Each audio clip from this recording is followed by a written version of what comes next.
শেষ ম্যাচ সমীকরণে মিললে সেমিফাইনাল খেলবে বাংলাদেশ। অস্ট্রেলিয়াকে হারিয়ে বাংলাদেশকে ধবল ধোলাই করে সেমিফাইনাল খেলবে আফগানিস্তান। এমন মনস্তাপ নিয়ে টাইগারদের হারাতে সর্বাত্মক চেষ্টা করেছিল আফগানিস্তান, কিন্তু রিশাদের খুনিতে একে একে বোকা বনেছিলেন রহমানুল্লাহ গুলবাদিন নাইবরা। ভারতের বিপক্ষে ম্যাচ হেরে নেস্তানাবুদ হওয়া বাংলাদেশের জন্য এমন একটা কামব্যাক অনেক বেশি দরকার ছিল। সে প্রয়োজনে আফগানিস্তানের শিবিরে প্রথম হানা দেন রিশাদ।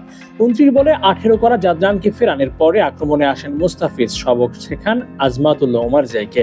এরপরে ম্যাজিক দেখান রিশাদ, আফগানদের বোকা বানিয়ে একাধিক উইকেট তুলে নেন রিশাদ, আর তাতে বাংলাদেশের জন্য প্রথম ইনিংস হয়ে পড়ে অনেকটাই প্রত্যাশা মাফিক।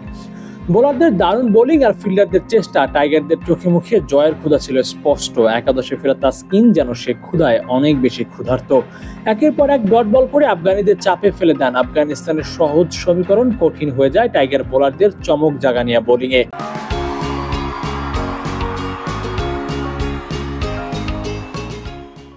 বোলিংয়ে যেমন চাওয়া তেমনি পাওয়া, তাসকিন ফিজ রিশাদের বোলিং বাংলাদেশের জন্য আশীর্বাদ হয়ে ধরা দিয়েছে।